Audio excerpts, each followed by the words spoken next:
Class 10th के AP series का ये पार्ट 2 वीडियो है। इस पार्ट 2 वीडियो में पार्ट 1 में जो हमने कॉन्सेप्ट को पढ़ा था उस कॉन्सेप्ट को थोड़ा सा आगे बढ़ाएंगे। वैरायटी ऑफ सवाल देखेंगे, जैसे कि लास्ट सेशन में हमने क्या किया था, हमने बस टर्म निकालना, फिर कोई नंबर सीरीज़ का पार्ट है कि नहीं है ये चेक करना, सीरीज़ में टोटल कितने नंबर हैं ये चेक करना, ये सब क्वेश्चन हमने किया था। ठीक, अब नॉर्मली कैसे इसके क्वेश्चन और वैरायटी में पूछे जाते हैं वो आपको मैं कवर कर रहा हूँ इस पार्ट में। जैसे कि एक टाइप ऑफ सवाल आता है एग्ज़ाम में कि फाइंड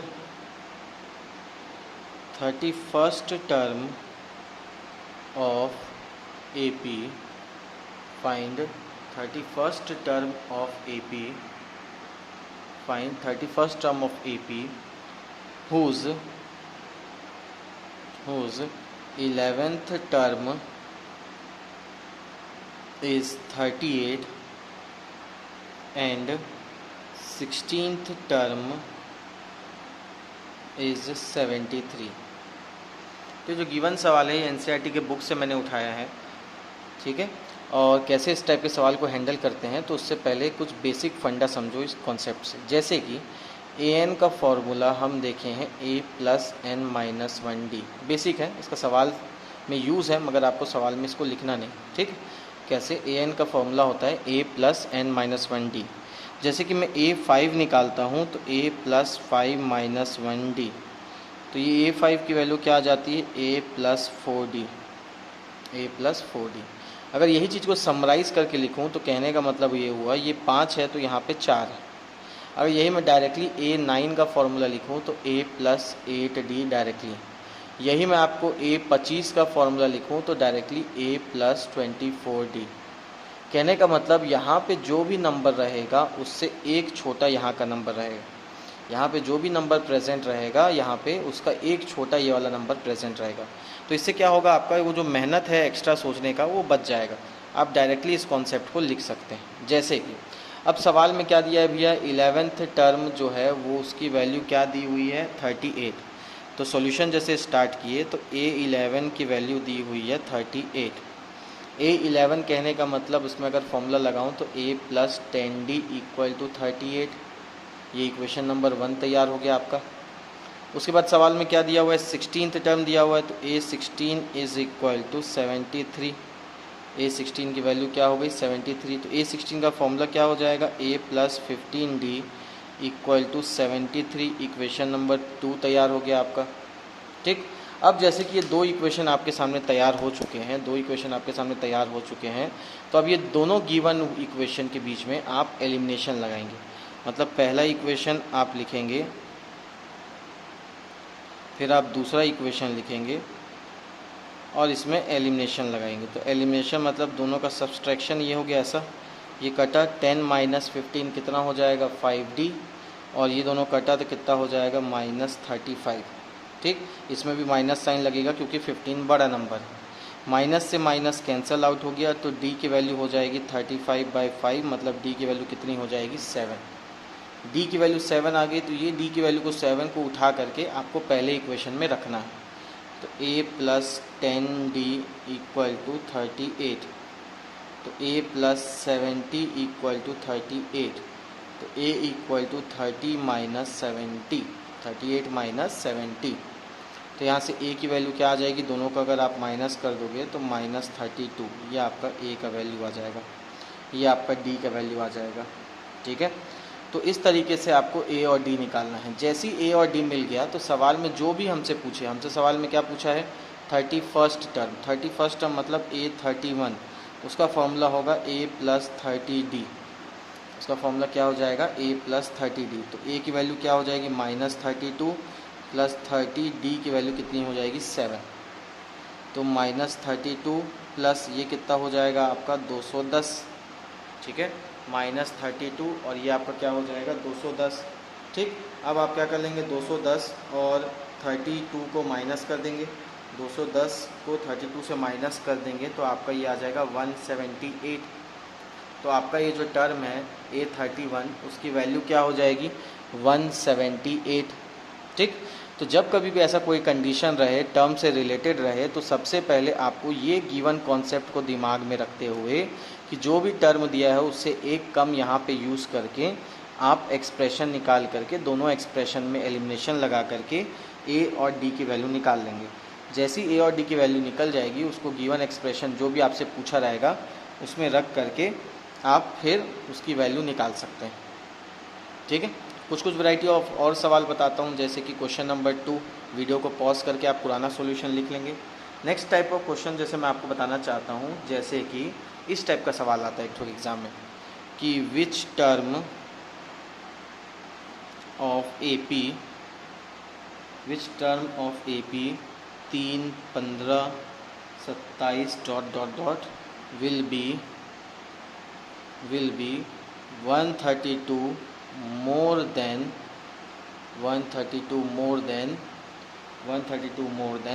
its 54th टर्म। ये सवाल भी एनसीईआरटी से उठाया गया है, एक्सरसाइज में सवाल है ये वाला। तो which term of AP 3, 15, 27 will be 132 more than 54th term. तो विच टर्म मतलब टर्म हमको पता नहीं है, तो जब टर्म पता नहीं रहता है तो हम उसको ए एन लेते हैं।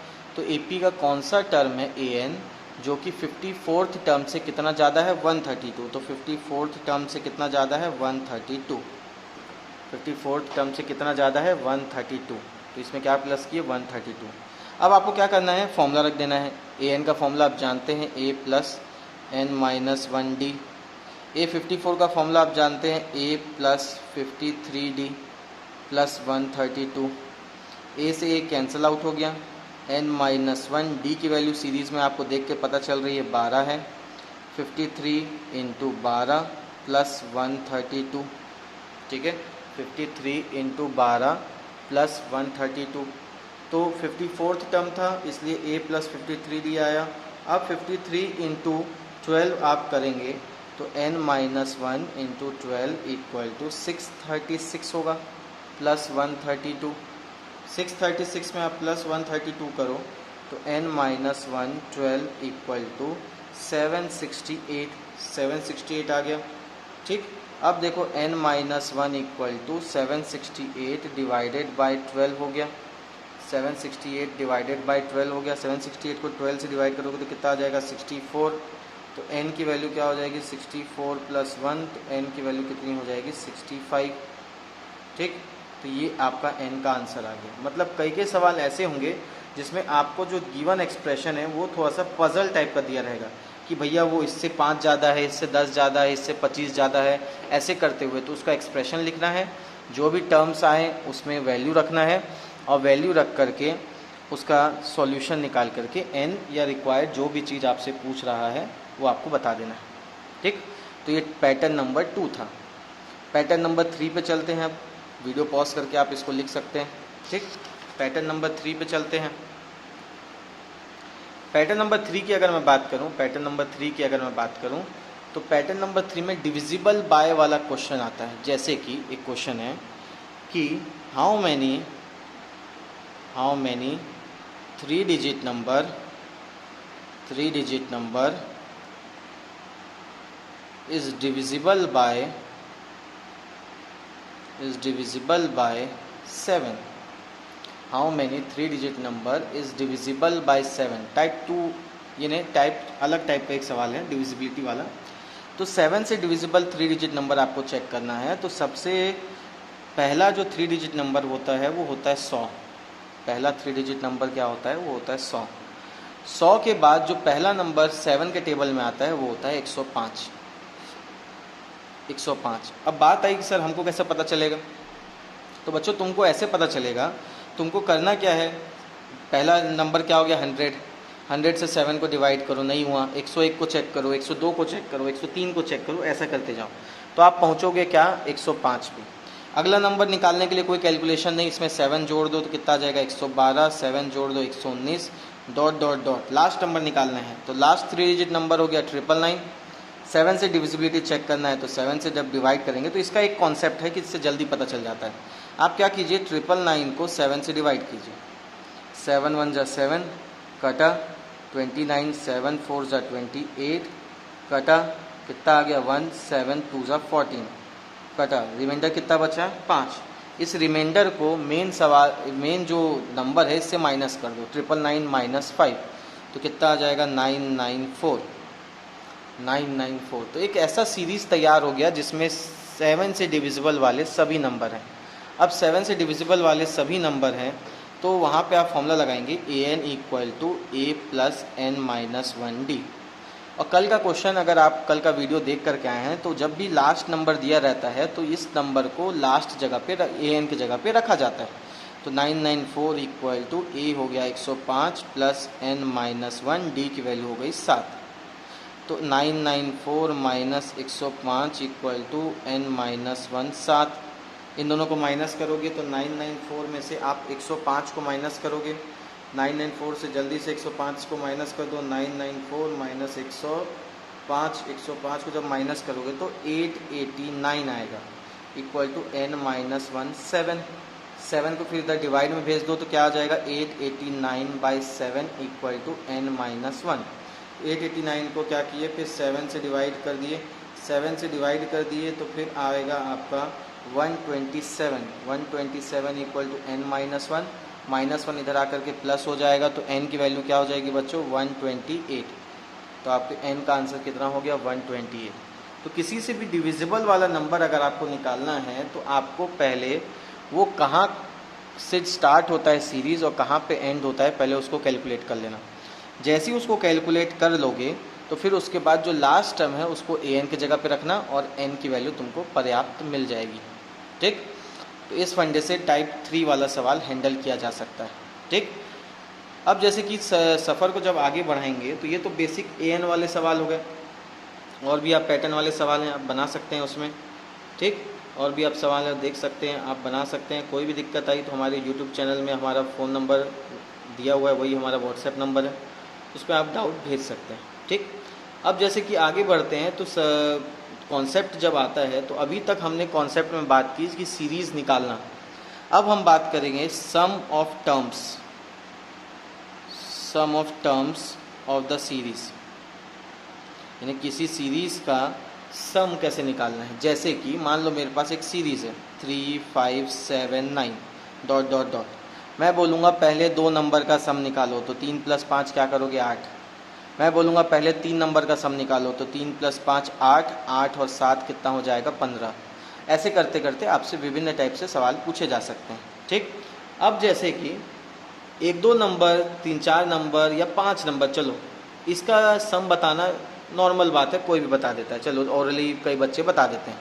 मगर मैं बोल दूं कि पहले के 50 नंबर का सम निकालो, पहले के 100 नंबर का सम निकालो, तो वो थोड़ा सा डिफ़िकल्ट साबित हो जाता है। उस दिक्कत को दूर करने के लिए हमारे पास कुछ फार्मूले हैं। एक फार्मूला है Sn का, वो होता है n/2 2a + n - 1d। एक ये फार्मूला होता है जब सीरीज़ नॉर्मल दिया हो और हमको बताया हो कि भैया 50 नंबर को जोड़िए, 60 नंबर को जोड़िए, 70 नंबर को जोड़िए, ऐसे करके। ठीक, एक Sn का फॉर्मूला होता है n/2 a + l। मतलब जब सीरीज़ का लास्ट नंबर अगर आपको दिया हो, मान लो लास्ट नंबर 87 दिया हो आपको, ठीक है, तो उसको कैसे इस सबको जोड़ना है पूरे टोटल सीरीज़ को, तो उसके लिए फॉर्मूला होता है n/2 a + l। एग्जाम्पल के तौर पर अगर एक सवाल लूँ मैं तो 2 7 12 ... करते हुए 10 टर्म्स को जोड़ना है। 10 टर्म्स को जोड़ना है, 10 टर्म्स को जोड़ना है मतलब n की वैल्यू हो गई 10, a की वैल्यू हो गई 2, d की वैल्यू हो गई 7 - 2, मतलब कितना हो जाएगा 5। Sn का फॉर्मूला लगाएंगे, लास्ट टर्म दिया है क्या सीरीज़ में, नहीं दिया है, तो हम ये Sn का ऊपर वाला फॉर्मूला लगाएंगे, S10 = 10/2 2a + n - 1 d की वैल्यू 5। तो 10/2 कितना हो जाएगा 5, तो 5 2 2 = 4 + 9 × 5 कितना हो जाएगा 45। तो 5 × 49, 5 × 49, ठीक है, 5 × 49 आप कर लीजिएगा। 5 × 49 जब आप करेंगे तो आपको जितने भी टर्म का सम चाहिए तो आपको मिल जाएगा 245। तो 10 टर्म का सम इस तरीके से निकाला जा सकता है। ठीक है, ध्यान ये रखिएगा जब भी सम निकाल रहे हैं डी की वैल्यू ध्यान से निकालिएगा, क्योंकि डी पॉजिटिव भी हो सकता है, डी नेगेटिव भी हो सकता है। एन आपको सवाल में दिया रहा है, कोई दिक्कत नहीं, डी की वैल्यू फ्रैक्शन में भी हो सकती है, तो इस सब पे भी गौर फरमाइएगा, है ना, हड़बड़ी में कैलकुलेट नहीं करना है। ठीक, अगला सवाल जो इसमें आता है कि मान लो लास्ट टर्म दिया रहे मेरे को, सीरीज़ का लास्ट टर्म दिया रहे और सम निकालने बोले। एग्जाम्पल के तौर पर एक सवाल ले रहा हूँ।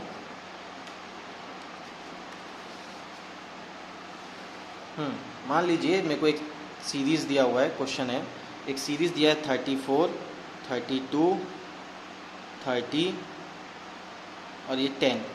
Find sum of series. Sum of series मतलब पूरे सीरीज़ का सम निकालना है।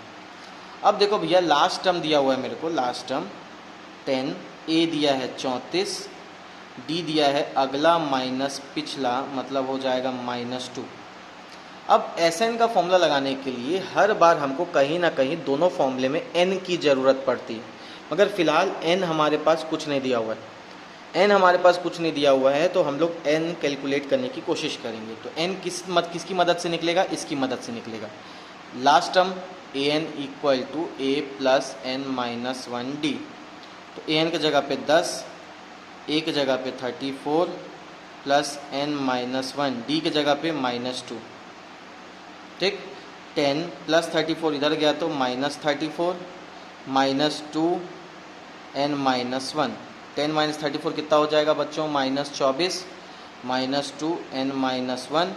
तो -24 by -2 equal to N minus 1 कटा, ये कितना हो जाएगा? 12। तो एन की वैल्यू कितनी हो जाएगी? 12 प्लस 1 कितना हो जाएगा? 13। एन की वैल्यू क्या हो जाएगी? 13। जैसी एन हमारे पास आ चुका है तो हम लोग एस एन का n/2 ए प्लस एल वाला फंडा इस्तेमाल करेंगे। तो n कितना आया था हमारा? 13/2, ए हमारा कितना है? 34, लास्ट टर्म कितना है? 10। तो 13/2 इंटू 44, इससे कटा तो कितना हो जाएगा? 22। तो ये क्या आंसर दे दिया आपको? 13 इंटू 22। 13 इंटू 22 जब आप करेंगे तो आपका आंसर आ जाएगा 286। तो ये आपका सम निकल गया पूरे सीरीज़ का। तो बच्चों ये ध्यान रखना कि जब कभी भी किसी सीरीज़ का टर्म निकालना रहता है, पूरे सीरीज़ का सम निकालना रहता है, तो सबसे पहले लास्ट टर्म का इस्तेमाल करके एन निकाला जाता है। एन जैसी मिल जाए तो लास्ट टर्म का फिर ये फार्मूला, आप वो वाला फार्मूला भी इस्तेमाल करोगे, सेम आंसर आएगा। मगर भैया दोनों फार्मूले में एन तो देना पड़ेगा ना, मतलब इतना काम तो कॉमन है। उसके बाद काहे वो लंबा प्रोसेस अप्लाई करें जब हमारे पास एल की वैल्यू है। ठीक है, तो हम लोग उस वाले कॉन्सेप्ट पे नहीं चलेंगे, नॉर्मली कैलकुलेट कर लेंगे। ठीक, तो किसी भी सीरीज़ का सम इस प्रकार से निकाला जा सकता है। ठीक, तो ये पार्ट 2 वीडियो था, इसमें सम के कुछ बेसिक और जो पिछला जो टर्म्स वाले सवाल थे उसके कुछ अच्छे सवाल हमने किए हैं। नेक्स्ट सेशन में इसके और भी सवाल हम लोग हैंडल करेंगे। ठीक, पढ़ते रहिए, कोई दिक्कत हो तो आप हमारे यूट्यूब चैनल पे हमारा नंबर दिया हुआ है, उस पर व्हाट्सएप कर सकते हैं। चलिए।